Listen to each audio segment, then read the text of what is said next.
LARP is short for live action role-playing, a term which is itself quite obscure to most people.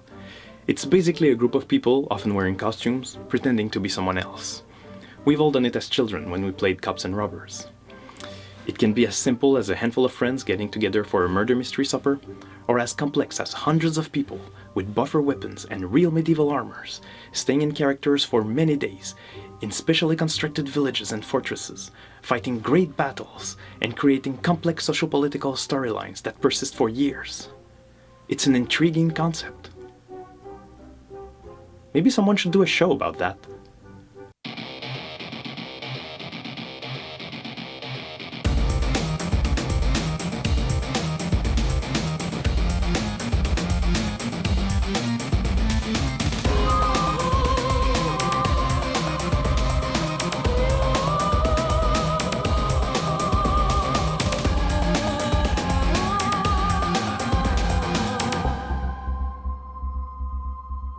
Ladies, gentlemen, greetings, and welcome to the Kinetoscope Parlour. I'm your host, Baron Celsius von Fahrenheit, and today I'm meeting Benjamin Warner, producer of LARPs the series. Welcome to the Kinetoscope Parlour. Thanks for having me. First, I'd like you to explain to us what LARP the series is. LARPs the series is a web series that is up on YouTube right now. We have produced the first season. It's a 10-episode show that depicts the lives of 5 LARPers and shows how their lives outside of the game affect their lives inside of their game and vice versa.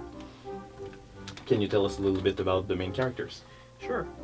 There are 5 main characters in the group of friends.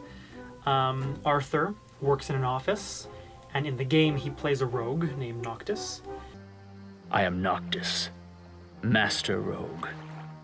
I've stolen countless things from countless people. I play Evan. He's the game master of the group. Evan's a teacher by day, lives with Arthur, and kind of a no-nonsense person. But when it comes to the game, Evan plays all the characters in the universe that aren't player characters, which means that he gets to play the most characters, and each one's different depending on what the story needs. It's how he explores when he isn't being serious. Brittany is in her mid-20s. She is the sister of Evan and Sam, and she is an actor, and she's currently a student at a theater school. She's very shy, which is why she really likes to LARP. Her LARPing character is Corellia. She's a lot more outgoing and forward than Brittany. You stole the 11th eye. You threatened to kill my love. Your life is forfeit. Will is Arthur's brother, and he is a crass, apathetic joker, you know, and he plays Biff in the game. Biff is a ranger, but Will doesn't really put any effort into playing Biff at all. It's basically just Will in a costume. Rangers shoot things in forests. We talk to plants. It's boring. That's why you took up adventuring. Actually, it's because Arthur said I get to hit Evan with foam sticks. The final addition to the group, who joins them in the very beginning of our show, her name is Shane. We're not quite sure what she does, but she, in the game, she plays a paladin named Astra. Let them burn. Oh dear. We've built them a funeral pyre. Keep watch. Anyone trying to crawl out gets kicked back inside. Jesus, aren't you a priest? LARPers tend to get laughed at a lot, especially in movies and on TV. How do you approach humor on the show? Yes, well, firstly, I agree with you. It's more common to see LARPers or any group of people involved with a subculture that the majority of the population don't understand get made fun of or get a finger pointed at them in mainstream culture. And that's a choice. That's an artistic choice. I'm not going to be one to say whether it's right or wrong, but it's just not the choice that we chose. The type of humor we wanted from the very beginning to have on the show was an inclusive one, and one that could firstly have everyone enjoy it, LARPers and non-LARPers alike, and secondly, maybe teach some people who don't know about something, who don't know about a subculture like LARPing. LARPing's kind of a funny activity. Let's face it, it's still a little eccentric to dress up as someone else and go out. However, it's actually far more normal than people expect, and everybody does it on Halloween or at other parties. So really, I think what we're trying to do here is to show that LARPing isn't exactly normal, but it also isn't exactly abnormal. I think that really the important thing is for us to show that LARPing is fun. Before you started this project, were you a LARPer yourself? No, I've never LARPed in my entire life. I've played a lot of role-playing video games. No, I was not. I did not have very much knowledge of LARPing at all. Yes, in fact I was. I played in a couple of different LARPs run by Jon Verrall, who plays Evan on the show and is the writer. I'm actually the one who has the most LARP experience in the cast and crew. I've been LARPing since 1998, mostly White Wolf LARPs like Werewolf, Vampire, and Changeling. I've been running games since 2000. Before we actually went into production on the show, he decided to take the entire team, the entire cast and crew, and run a one-afternoon, one-shot LARP with all of us, just to have us understand the subculture a little bit more. And it was probably one of the most enjoyable afternoons of my entire life.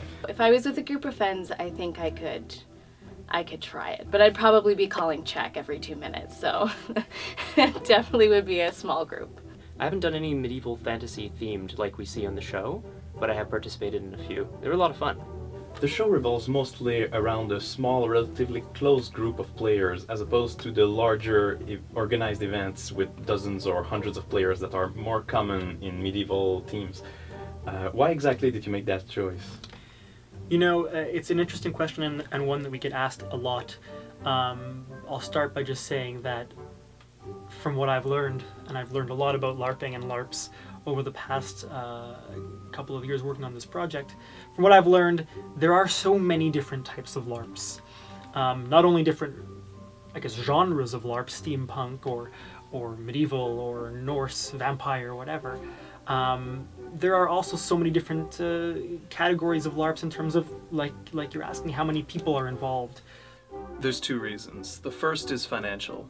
We just didn't have the opportunity to get 24 costumes or pay for 24 meals a day, so we have a certain amount of budget that we have to spend. The other is that we're really focusing on the personal lives of our characters. So instead of showing 24 people and then only focusing on a few, we're actually focusing only on the 5, so it's really only important to show those 5 while they play. What are your hopes for the future of LARPs? I hope that we can continue doing the show for a very long time. We're all ready to do season 2, and we'd like to continue doing season 3 and season 4. And hopefully our viewership gets bigger, hopefully the funding gets bigger, just bigger. I would also be really interested in having these characters, this team of friends, exploring LARPing in different styles, so maybe we can look at like a cyberpunk setting or, maybe a steampunk setting in the future. I think that would be really excellent. We want to do more. We'll now move on to your geek question. I'd like you to tell us if you, in real life, had a fantasy character class. Which one would it be? Well, I think, especially considering that I have a true love of our planet and respect for the environment, and especially considering the fact that I actually, in real life, can transform into animals, I would probably say that I'm a druid. That does make sense. And the druid is something that I think I would be good at. They fight with their hands, but they can shapeshift, they can transform other people, they have magical powers. I just really basically want to be able to do everything.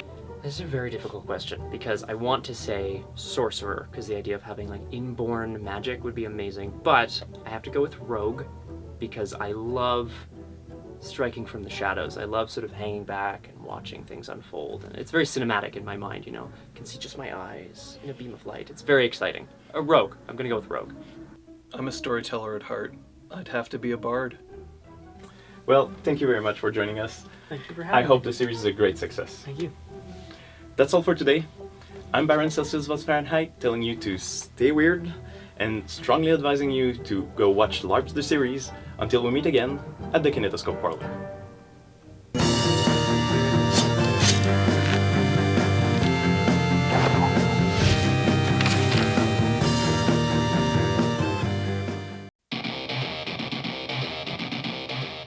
Hi, Alex here. Hope you appreciated the episode. As always, please like, comment, and subscribe.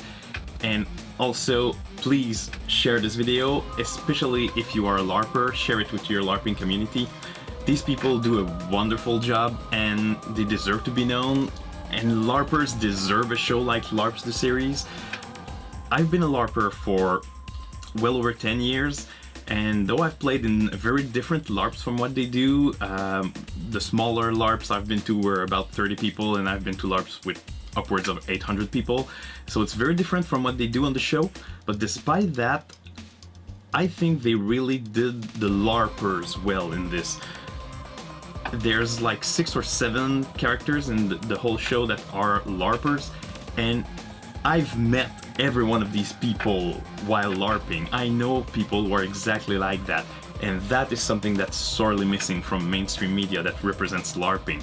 So go have a look at it and share it with your LARPer friends and with your non-LARPer friends who could understand from it what LARPing actually is and what it feels like and what LARPers are like.